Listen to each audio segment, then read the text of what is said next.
आज बातें हम इतिहास की करेंगे। सबसे पहले समझ लेते हैं इतिहास होता क्या है, फिर इसके बाद हम अपने चैप्टर में चलेंगे। पहले चैप्टर का नाम है यूरोप में राष्ट्रवाद। ठीक है, इसको हम लोग पढ़ेंगे। यूरोप से की कई सारी महत्वपूर्ण घटनाओं का अध्ययन हम लोग करेंगे और साथ ही साथ इसमें सबसे कई सारे व्यक्तियों के नाम आएंगे हमारे पास। उनके जीवन से संबंधित कई रोचक कहानियां भी सुनने को मिलेंगी। एक एक करके हम उनका जिक्र करते चलेंगे और यकीन मानिए आज के बाद से इतिहास आपके लिए काफ़ी ज़्यादा महत्वपूर्ण सब्जेक्ट बनने जा रहा है, क्योंकि हम इतिहास पढ़ेंगे नहीं, इतिहास को समझेंगे, इतिहास को अपने दिमाग में जो है एक तरह से रिक्रिएट करेंगे कि कैसे घटनाएं हुई थी। लगभग जो है उस समय में जाने का हम लोग प्रयास करेंगे और समझने का प्रयास करेंगे कि इतिहास में कौन सी घटनाएं किस क्रम में होती गई और वो क्यों हमारे लिए आज भी महत्वपूर्ण बन गई। उन सभी चीज़ों को, उन सभी तथ्यों को हम समझेंगे। साथ ही साथ हम उन बातों को भी ध्यान में रखेंगे जो हमारे एग्जाम्स में पूछे जाते हैं। हमारे एग्जाम में पूछे गए प्रश्नों के आंसर कैसे लिखने हैं, इस बारे में भी हम लोग बातचीत करेंगे। आप बने रहिए शुरू से अंत तक इस वीडियो में। इस वीडियो को देखने के बाद इन टॉपिक्स से संबंधित आपको कोई भी डाउट नहीं रहेगा, ये मेरा विश्वास है। हम लोग सबसे पहले जो है इतिहास की बात कर लेते हैं। ये इतिहास है क्या ना, तो इतिहास जो है ये दो शब्दों से मिलकर के बना है, इति और हास। इति का माने जो है लोग बताते हैं बीता हुआ, ठीक है, बीता हुआ या बीती हुई, ठीक है, बीता हुआ। और हास मतलब क्या, कहानी, बीती हुई कहानी, ठीक है। हास मतलब लोग जो है कहानी बतलाते हैं। इसका मतलब क्या, इतिहास एक ऐसा विषय है जिसमें हम बीती हुई बातों को कहानियों के माध्यम से पढ़ते हैं। लेकिन ये परिभाषा जो है हम नहीं कह सकते इतिहास का, ये अर्थ समझने के लिए हम साधारण भाषा में ऐसा कह सकते हैं, ठीक है। ये बात है, इतिहास का अर्थ क्या है ये, ठीक है। इसकी परिभाषा आखिर अब दे क्या, तो आपको पता होना चाहिए कि बीते हुए समय में जो है बहुत सारी घटनाएं हुई हैं, अनगिनत घटनाएं हुई हैं। उनमें से कई सारी घटनाएं हमारे लिए महत्वपूर्ण हो जाती हैं। उन्हीं घटनाओं को एक क्रमबद्ध तरीके से प्रमाणों के आधार पर, ठीक है, ऐसा नहीं कि किसी ने आकर के कह दिया कि मेरे दादाजी ने परमाणु बम बनाया था,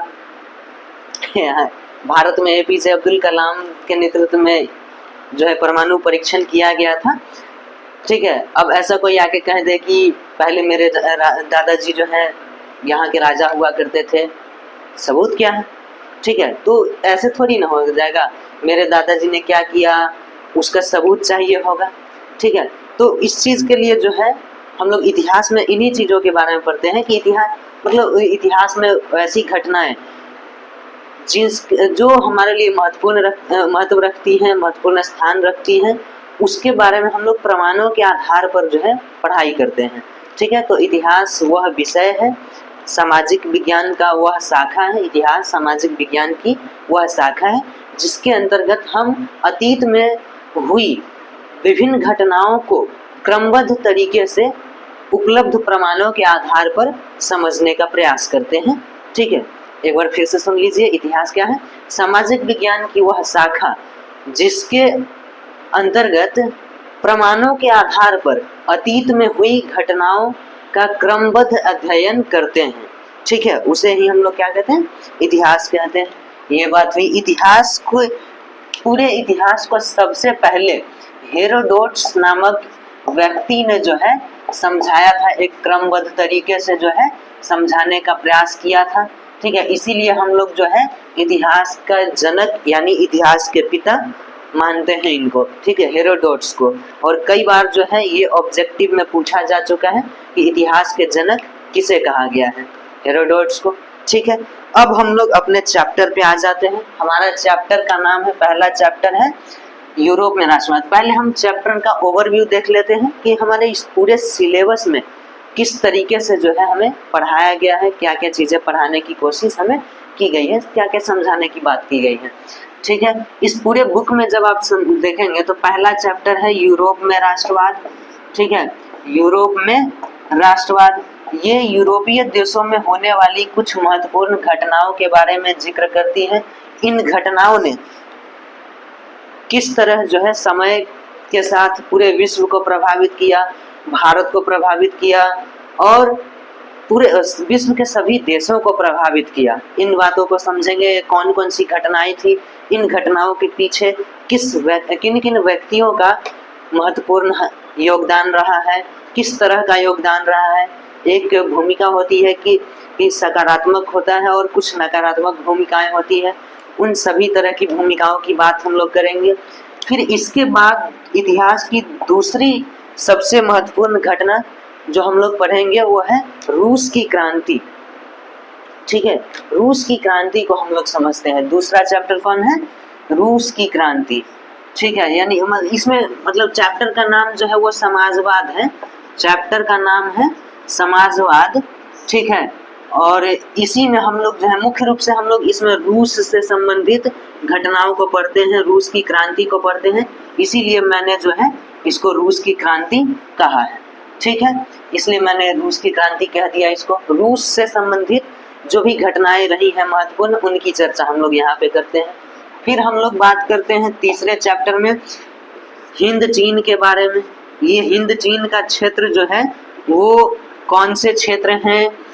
ठीक है, ये जो आज के समय में जो वियतनाम है, कंबोडिया है, लाओस है, इन सब जगहों के बारे में हम लोग पढ़ते हैं। ये भारत के लिए क्या महत्व रखते हैं, पूरी दुनिया के लिए उस समय मध्यकाल में, और जो है ये क्या योगदान इनका स्थान था, उनकी चर्चा जो है इस चैप्टर में किया गया है। यहाँ पर होने वाली घटनाओं ने अमेरिका के बुरे कारनामों को, कैसे अमेरिका की काली करतूतों को जो है दुनिया के सामने लाया, अमेरिका किस तरह से जो है दुनिया के सामने जो है एक जो है कह सकते हैं कि बहुत ही जो है वो बुरे कैरेक्टर का वाला देश निकला, ऐसा चालबाज देश निकला, धोखेबाज, जो कि अपने विकास के लिए दूसरे लोगों पर अत्याचार करता हो, इस तरह का चीज़। हालांकि अमेरिका शुरू से ऐसा बिल्कुल नहीं था, अमेरिका में ये चीज़ बाद में हुआ। कैसे हुआ, इन बातों को भी हम लोग समझेंगे इस चैप्टर में। ठीक है, चौथा चैप्टर, जी हाँ बिल्कुल अपने भारत से ही संबंधित है ना। आप लोग वेट कर रहे थे कि भारत का नाम कब आएगा, भारत का इतिहास जो है हम लोग कब पढ़ेंगे। तो भारत में राष्ट्रवाद नाम का ये चैप्टर है। ठीक है, शुरुआत में हम लोग किस बात से कर रहे थे? राष्ट्रवाद से। यहाँ देख लीजिए, ये राष्ट्रवाद जो है वो भारत को किस तरह से प्रभावित करता है। भारत की स्वतंत्रता संग्राम के बारे में पढ़ेंगे। हमने किस तरह से अंग्रेजों से युद्ध लड़े, संघर्ष किया, अपनी आज़ादी को प्राप्त किया। महात्मा गांधी, बाल गंगाधर तिलक और भी एनी बेसेंट, लाला लाजपत राय, बहुत सारे व्यक्ति हैं जिसकी चर्चा हम लोग इस चैप्टर में करेंगे। और भी चीज़ें हैं जिसकी बात हम लोग यहाँ करने जा रहे हैं। ठीक है, एक एक करके चीज़ों को बात करेंगे। ठीक है, और ये सब चीज़ें जो है हमें इसलिए पढ़ाया जा रहा है ताकि हम इतिहास की घटनाओं को समझे, इतिहास में हुई गलतियों को समझे और आगे आने वाले समय में ऐसी गलतियां हम ना करें, हम अपने राष्ट्र का विकास करने के लिए जो है पूरा योगदान दे सकें। इन चीज़ों को समझने हेतु ही हमें इन चैप्टर्स को पढ़ाया जा रहा है। ठीक है, क्योंकि एक बात आप ध्यान में रखिएगा कि कोई भी चीज़, कोई भी घटना अगर होती है तो वो कहीं ना कहीं उसका प्रभाव होता ही है। हो सकता है उसका प्रभाव सीमित हो, कुछ का प्रभाव जो है पूरे देश भर में हो, कुछ का प्रभाव जो है आसपास के देश तक फैल जाए, या कुछ ऐसी घटनाएं भी होती हैं जो पूरे विश्व को प्रभावित कर जाती हैं। ऐसे में हमें इन बातों को समझना बेहद ज़रूरी है कि किन घटनाओं में जो है देश को फ़ायदा होता है, किन घटनाओं से जो है देश को नुकसान होता है, देश की अर्थव्यवस्था को चोट पहुंचती है। इन चीज़ों को समझे बिना जो है हम अपनी ज़िंदगी को जो है नहीं जी सकते हैं। अगर हम चाहते हैं कि आगे चलकर हम अपने देश के विकास में सहयोग करें तो उसके लिए हमें इन चीज़ों को समझना होगा और बहुत ही तरीके ढंग से समझना पड़ेगा। एक एक करके चीज़ों को समझना होगा, सारे एग्जाम्पल्स को अपने मन में रखने होंगे और जो भी इतिहास की गलतियां थी उनको दोहराने से हम बचेंगे ताकि हम अपने देश के विकास में सहयोग दे सकें। इसके बाद 5वां चैप्टर जो है वो हम लोग क्या पढ़ते हैं, औद्योगिकरण। ठीक है, हम लोग पढ़ते हैं इसमें 5वां चैप्टर औद्योगिकीकरण। ठीक है, औद्योगिकीकरण यानी उद्योगों की स्थापना, ये मुख्य रूप से इंग्लैंड से शुरू होता है, इसके बारे में बात करेंगे।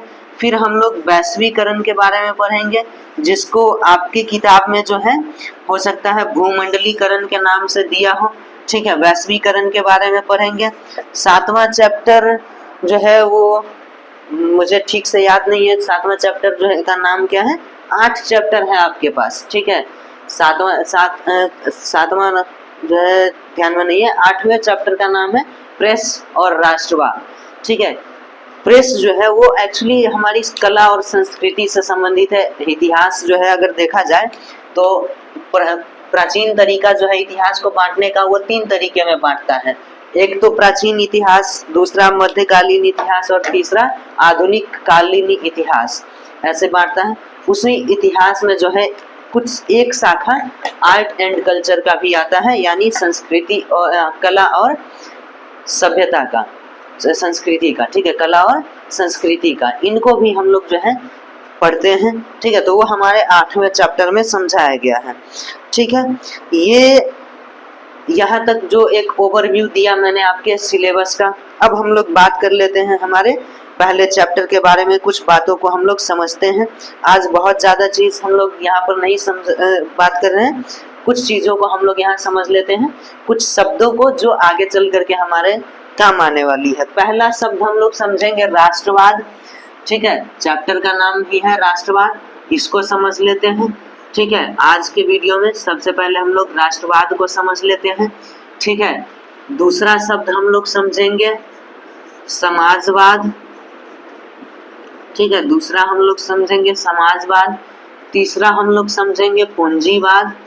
ठीक है, तीसरा हम लोग पूंजीवाद शब्द समझने का प्रयास करेंगे। ठीक है, चौथा हम लोग बात करेंगे निरंकुश शासन। ठीक है, पहले का जो होता था निरंकुश शासन। ठीक है, इन शब्दों का अर्थ समझेंगे, निरंकुश शासन। ठीक है, या प्रतिक्रियावादी या रूढ़िवादी शासन जिसको कहते थे, उसको हम लोग समझेंगे। ठीक है, और एक तरह से हम लोग ये समझेंगे कि आखिर ऐसी क्या घटनाएं होने लगी जो यूरोप में उन घटनाओं ने क्यों इतना महत्वपूर्ण स्थान रखना शुरू कर दिया, उनको भी हम लोग यहाँ पर समझने का प्रयास करेंगे।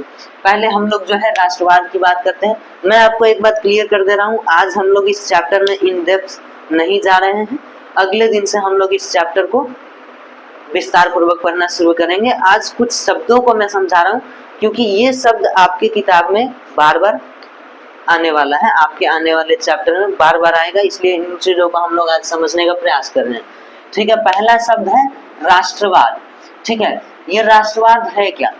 बहुत साधारण शब्दों में अगर मैं इसको कहूँ तो देशभक्ति, देश प्रेम, देश के प्रति समर्पण की भावना जो है उसी को हम लोग राष्ट्रवाद कहते हैं। ठीक है, लेकिन इसको जब हम ब्रॉड सेंस में, एक व्यापक अर्थ में परिभाषित करना चाहे तो ये किसी विशेष भौगोलिक क्षेत्र से जुड़ता हुआ दिखाई देता है। कहने का अर्थ है कि किसी खास क्षेत्र में जो लोग रह रहे हैं वो लोग एकजुट किस भावना को से हुए हैं, है ना, कौन सी बातें हैं, कौन से वे मुद्दे हैं जिनको लेकर के वो एकजुट हुए हैं, इन्हीं भावनाओं को जो है हम राष्ट्रवाद कहते हैं।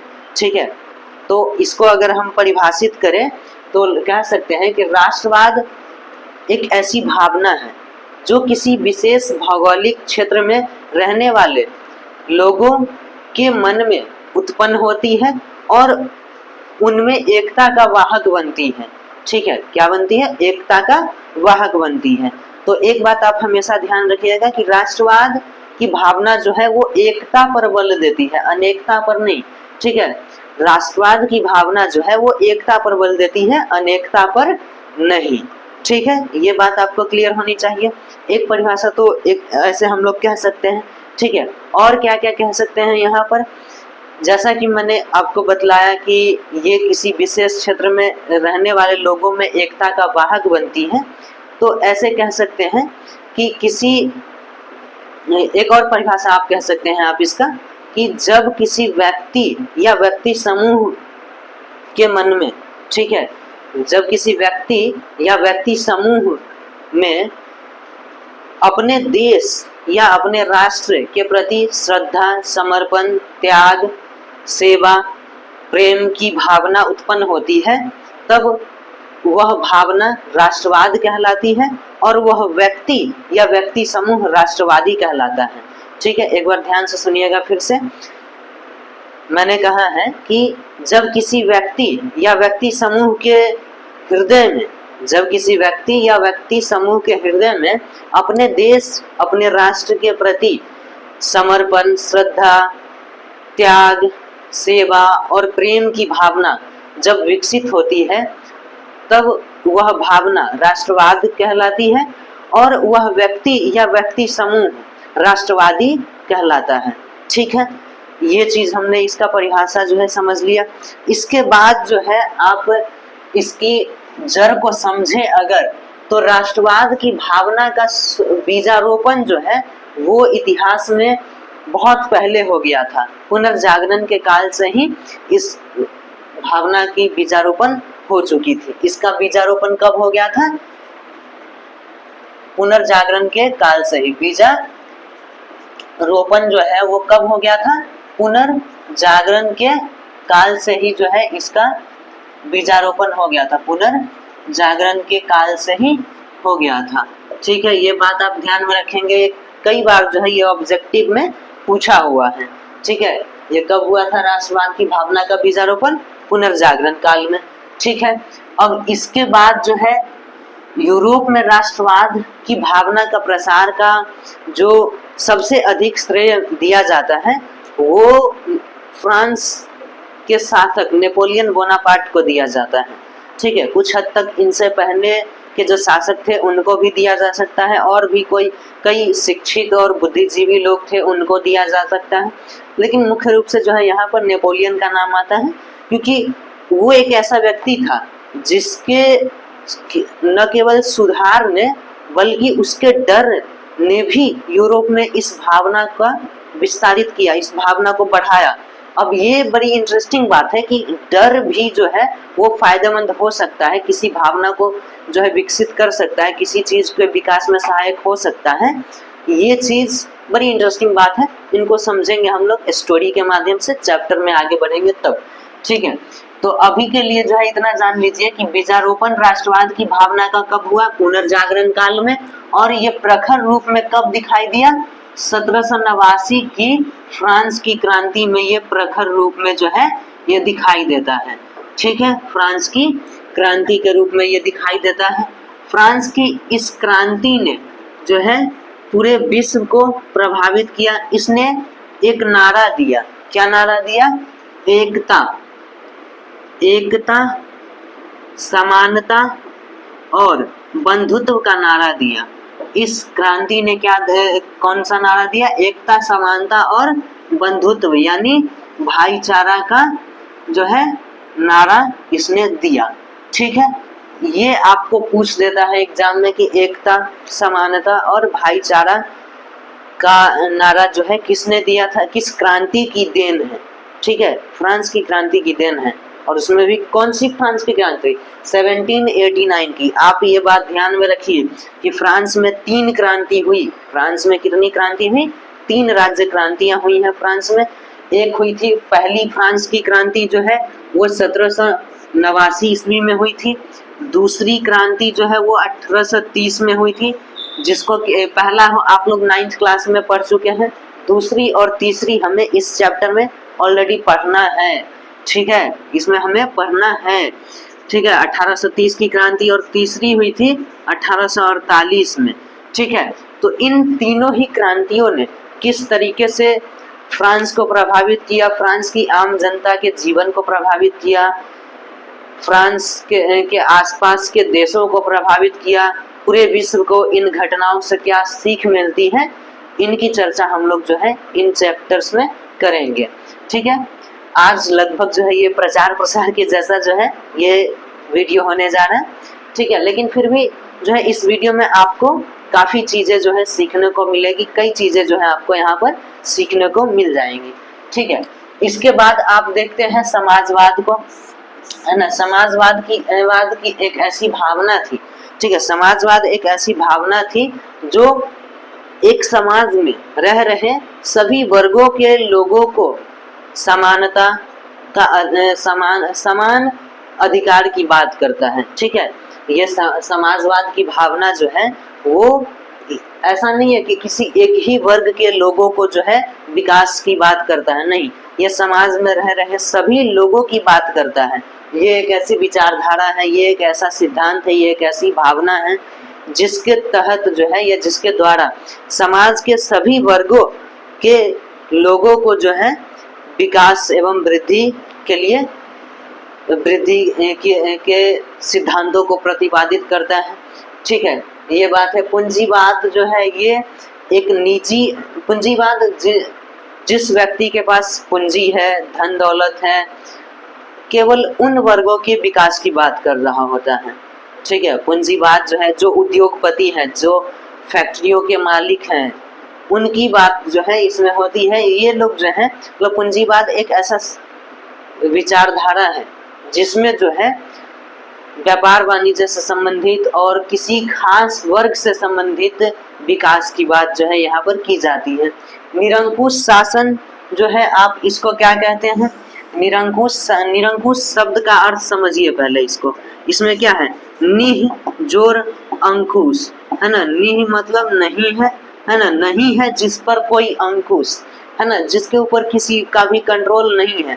अपने यहाँ इंदिरा गांधी हुई, बाप रे बाप, किसी का कंट्रोल नहीं था उसके ऊपर, ठीक है। बहुत खतरनाक लेडीज, ठीक है, इतनी खतरनाक लेडी थी ना, अमेरिका में जाकर के अमेरिका की राष्ट्रपति के सामने जो है ये बोलकर आ गई थी कि भारत, अब वो दिन गया जब भारत के शासन को दूर, मीलों दूर बैठा, हजारों मील दूर बैठा कोई देश जो है वो यहाँ की शासन को प्रभावित कर सकता था। एक्चुअली 1971 का जो वॉर चल रहा था हमारे यहाँ, ठीक है, उस टाइम पे 1971 जो बांग्लादेश के लिए चल रहा था, बांग्लादेश इसी युद्ध का परिणाम था, है ना। पाकिस्तान के टुकड़े कर दिए थे इंदिरा गांधी ने, ठीक है। तो और इसकी भी कहानी बड़ी इंटरेस्टिंग है। मात्र 10 दिनों में, है ना, इंदिरा गांधी ने जो है पाकिस्तान के 2 टुकड़े कर दिए, ठीक है, एक नया देश बना दिया पाकिस्तान, जो कि अपने आप को जो है बहुत बड़ा होशियार समझ रहा था, बहुत एक तरह से जो है बहुत बड़ा गुंडा समझने लगा था, है ना। तो गुंडा समझेगा अपने आप को तो भाई फिर इलाज करना पड़ेगा, उसका इलाज कर दी थी वो, ठीक है। तो ये निरंकुश मतलब किसी का वो सुनती नहीं थी, ठीक है, उतना भी ज्यादा वो निरंकुश नहीं थी, ठीक है, मतलब मैंने ऐसे ही बोला है, वो बहुत ज्यादा निरंकुश नहीं थी, ठीक है। मतलब ये है कि देश हित को वो सर्वोपरि मानती थी, ठीक है, देश हित में वो हर काम करती थी, ठीक है। देश हित में कोई अगर गलत कह दे तो उसमें जो है वहाँ पर वो नहीं सुनती थी। हालांकि कई पक्ष ऐसे भी हैं जो इंदिरा गांधी के विरोध में चले जाते हैं। क्या किसी दिन मौका मिला तो उस पर भी हम लोग बात करेंगे, इंदिरा गांधी की पूरी जीवन पर बात करेंगे हम लोग, उसके जीवन से संबंधित चीज़ों को समझेंगे और जानने का ये प्रयास करेंगे कि उनके जीवन से हम क्या इंस्पिरेशन ले सकते हैं, क्या चीज़ सीख सकते हैं आज के समय में सरकार को उनके शासनकाल से, उनके कार्यों से, उनकी की हुई कामों से, उनकी उपलब्धियों से क्या सीखना चाहिए आज की सरकार को, उसकी बात भी हम लोग करने की कोशिश कर सकते हैं। सरकार को सीखना ही चाहिए, ठीक है, जो पीछे अच्छी बातें जो हो चुकी हैं उसको सीखना चाहिए आज के समय में भी लोगों को, ठीक है। तो ये हुआ निरंकुश शासन। उस समय के जो अधिकतर राजा होते थे वो निरंकुश होते थे, वो अपने आप को ही जो है सर्वोपरि मानते थे, जनता के हित में वो उतना ज़्यादा सोचते ही नहीं थे, ठीक है। जनता क्या चाहती है, जनता की ज़रूरत क्या है, इन चीज़ों पर उनका ध्यान जो है वो नहीं जाता था, बहुत कम ही जाता था, नहीं देते थे वो लोग ध्यान। और जनता का शोषण करते रहते थे, जनता से बहुत अत्यधिक मात्रा में जो है कर वसूलते थे। इन्हीं वजह से जो है जनता काफ़ी परेशान थी और जनता को अपने राजा के प्रति, अपने शासक के प्रति, इस पूरी व्यवस्था से प्रति, ऐसा नहीं है कि अपने राजा के प्रति, वो पूरी व्यवस्था जो एक आम आदमी के जीवन को रौंदता जा रहा था, एक आम आदमी के जीवन को नर्क बनाया जा रहा था, एक आम आदमी के जीवन को मुश्किल किया जा रहा था, उसको जो है तो उसके विरुद्ध एक भावना जो है पनपना शुरू हो चुका था। धीरे धीरे चल करके वो भावना जो है लोगों को एकजुट करने लगी और लोगों में जो है राष्ट्रीय स्तर पर जो है इस भावना का विकास होने लगा और बाद में चल करके इसी भावना को हमने राष्ट्रवाद कहा और इस भावना ने पूरे विश्व को धीरे धीरे जो है प्रभावित किया। ठीक है, इसकी शुरुआत यूरोप से हुई, भारत में भी इसका असर देखा गया, पूरे विश्व में जो है इसका असर पड़ा। इन्हीं घटनाओं को जो है हम लोग इस चैप्टर में पढ़ते हैं, एक एक करके हम लोग जो है बारी बारी से इस चैप्टर में पढ़ेंगे। ठीक है, इस वीडियो में आप अभी तक बने हुए हैं, इसके लिए आप सभी का बहुत बहुत धन्यवाद। आने वाले वीडियोज में हम बात करेंगे इस चैप्टर से संबंधित महत्वपूर्ण तथ्यों के बारे में। हर एक टॉपिक को विस्तार पूर्वक हम लोग समझेंगे, एक एक चीज़ों को बात करेंगे, ऑब्जेक्टिव सब्जेक्टिव सभी तरह के तरीके से हम लोग प्रश्नों का हल करने का जो है प्रयास करेंगे, एक एक करके चीज़ों को बात करते रहेंगे। तो आज के लिए इतना ही रहने देते हैं। आपसे ये ज़रूर चाहूँगा आप चैनल को सब्सक्राइब कर लीजिए, वीडियो को लाइक और शेयर ज़रूर करिए ताकि ज़्यादा से ज़्यादा लोगों तक ये बातें पहुंच सके और उनको भी पता चल सके कि एक सेशन जो है हम लोगों ने शुरू कर दिया है जहां पर हम विस्तार पूर्वक जो है इतिहास की बातों को करेंगे। और आज की क्लास जो है, क्योंकि ओरिएंटेशन क्लास थी ये, है ना, लगभग ओवरऑल जो है हमने एक तरह से आपके सिलेबस को समझने का प्रयास किया। ठीक है, और फिर पहले चैप्टर में किन चीज़ों के आसपास हम घूमते रहेंगे, किन चीज़ों के बारे में बातचीत करते रहेंगे, उसके बारे में चर्चा हमने किया है। और इसके बारे में विस्तार पूर्वक इसमें जो कुछ भी एक दो पॉइंट जो है हमने बताए हैं, वो सब बातें भी आगे आने वाली वीडियोस में इंक्लूड कर दिया जाएगा और एक एक करके जो है हम सारी चीज़ों को समझेंगे। और इतिहास को हम लोग कहानी की तरह पढ़ेंगे, इस तरह पढ़ेंगे कि वो हमारे दिमाग में जो है वो सेट हो जाए, हम समझने का प्रयास करेंगे। रटने से हमारा काम नहीं होने वाला, रटना मतलब मशीनीकरण, और हम नहीं चाहते कि आपको मशीन बनाया जाए। ठीक है, कोई भी शिक्षक नहीं चाहता है आपको मशीन बनाया जाए। ठीक है, इसलिए जो है आपको मेहनत करना पड़ेगा। आप अभी के टाइम पे जो है दो चीज़ें जो है आप काफ़ी बहस में चल रहा है, एक तो आप सुनते हैं स्मार्ट वर्क और दूसरा जो है वो क्या है, हार्ड वर्क। ठीक है, दूसरा कौन सा शब्द है, हार्ड वर्क। ठीक है, इन चीज़ों को जो है आप बहुत आजकल सुन रहे हैं। ठीक है, ये इसके बारे में भी मैं थोड़ा सा बात कर लेता हूँ। लोग जो है आजकल स्मार्ट वर्क पर ज़्यादा जोर दे रहे हैं। ठीक है, अच्छी बात है, स्मार्ट वर्क होना भी चाहिए, लेकिन स्मार्ट वर्क को लोग क्या कहते हैं, एकदम शॉर्टकट, है ना, शॉर्टकट से अपना काम नहीं चलने वाला है गुरु। अपने को जो है एकदम डिटेल में, इन डेप्थ सारी चीज़ों को समझना है, एक श्रृंखलाबद्ध तरीके से समझेंगे, पढ़ेंगे, ताकि हम उन सभी घटनाओं की एक कड़ी को दूसरी कड़ी से जोड़कर समझ सकें और खुद से अपने आप में इतना क्षमता विकसित कर ले कि किसी भी तरीके का प्रश्न आपके बुक से कहीं से भी पूछ दे तो आप उन प्रश्नों के जवाब लिख पाने में समर्थ हो। उन चीज़ों को हम सीखने का प्रयास करेंगे।